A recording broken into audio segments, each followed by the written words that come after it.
Oi, pessoal do da RPS. Eu tô mais uma vez com o Paulo de Sora para a gente fazer nossa pílula de atribuição de performance do Total Return, o fundo flagship aqui da casa. Bom, em julho a performance foi positiva de 1,9% versus 1,1% do CDI, né, e 3,3% da Ibovespa. No ano a gente está com retorno superior ao CDI, 8,5% versus 7,6% do CDI em 2023. Acho que a gente pode começar como a gente sempre faz, né? Falando sobre a atribuição de performance do mês, como a gente está vendo o cenário, quais foram as posições responsáveis por essa performance que eu comentei. Bom, Duda, é isso aí. Nós estamos aí no terceiro mês de recuperação do Total Return. Ele já andou aí mais ou menos 70% do que a bolsa andou desde o low. Isso com um net que a gente tem rodado o produto na faixa de 20 com 30%, ou seja, temos sido capazes de gerar bastante alfa nesse movimento aí de recuperação do Bovespa. Isso está se refletindo no nosso long bias também, no nosso long only. Então aqui mérito do time que olha Brasil e tem conseguido gerar bastante retorno. Nesse mês, especificamente, as nossas apostas em cíclicos domésticos foram muito bem. A gente vem carregando uma posição em home builder baixa renda já há bastante tempo e foi mais um mês bom para a turma de home builder baixa renda, vários anúncios aí do programa, melhoras das condições aí do programa que ajudaram o setor. Além disso, a gente tem uma posição que a gente vem carregando em arco dourado, aqui é uma análise bem bottom-up. Aqui é um pouco uma visão de que os custos caem com a queda de matéria-prima, carne e tal, e a empresa executando muito bem um plano de expansão, tanto no Brasil quanto na América Latina, e é uma aposta que a gente tem aqui numa visão bem mais bottom-up, e que foi outro papel que andou bastante no mês passado, junto com o Cosan, que é aqui também uma aposta da casa. A gente está com a cabeça de que o pior está ficando para trás aí para o setor de distribuição de combustíveis, que viveu uma tormenta enorme com a queda do preço do combustível no Brasil, a Petrobras jogando o preço para baixo ao longo de vários meses e trimestres, e aí tendo vários write-offs de estoque, queda de imposto, depois subida de imposto. A gente acha que para frente a tendência é de um preço de combustível no Brasil um pouco mais estável, e aí com isso uma normalização de margens que devem estar acontecendo aí mais para o terceiro e quarto tri, e no caso da Cosan especificamente, bons resultados de rumo, uma visão também construtiva aqui com a eventual IPO da Compass e também uma visão construtiva aqui sobre açúcar e preço de açúcar a médio prazo, que ajudaram.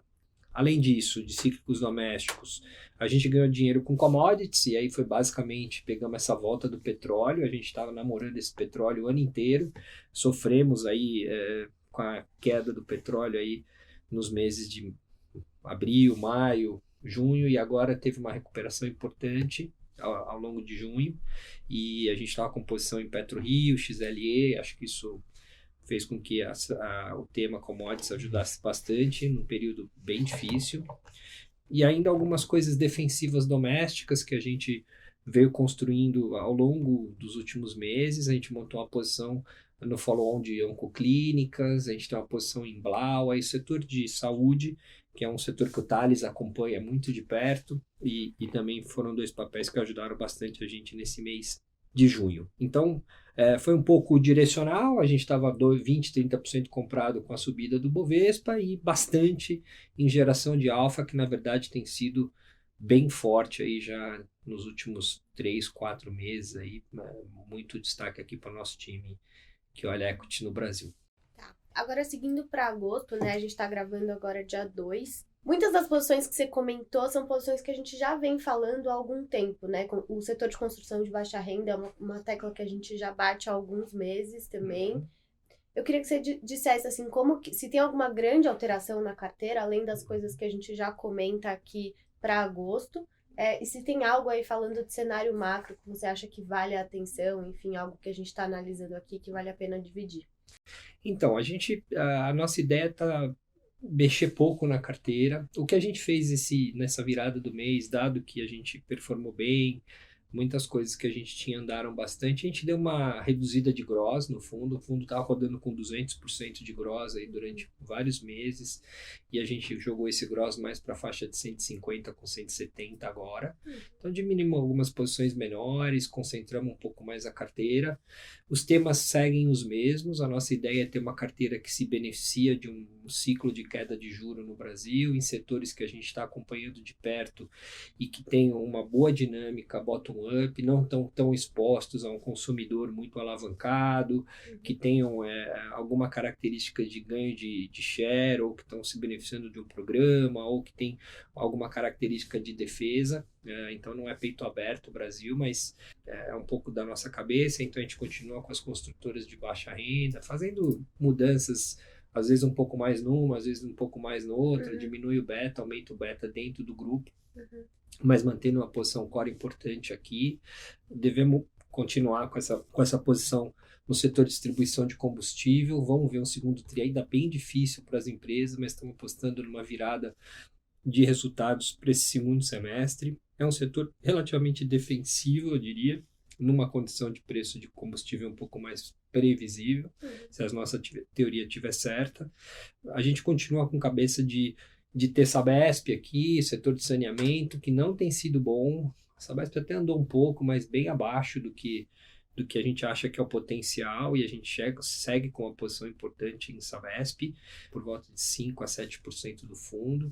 Então, uma posição comprada em Brasil, a gente segue tentando fazer alguns hedges lá fora, para um eventual risco macro lá fora mais importante. A gente acha que as bolsas obviamente estão muito caras fora do Brasil, principalmente o S&P, o Nasdaq, mas a gente tem preferido fazer um hedge de mercado, vamos dizer assim, na bolsa na Europa. A gente acha que a Europa está entrando em recessão, lá as coisas são mais cíclicas, tem mais link com a China, assim como o Brasil.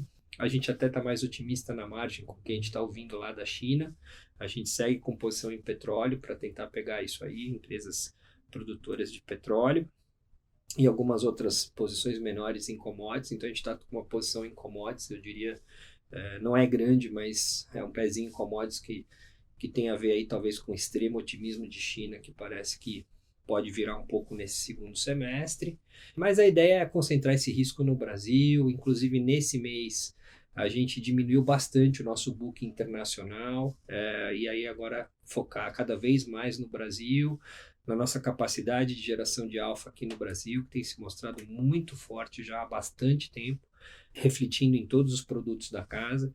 Estamos com a cabeça aí mais otimista de Brasil mesmo. Então, vamos esperar agora fluxo, né? Tá faltando o fluxo, a virada um pouco da chave aí da renda fixa para renda variável.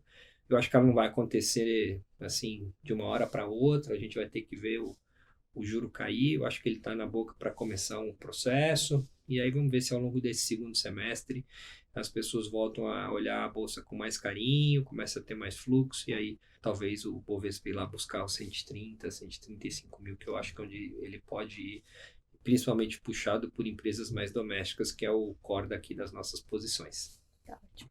Obrigada, Paulo. Eu que agradeço. Mês que vem a gente está de volta, e até mais.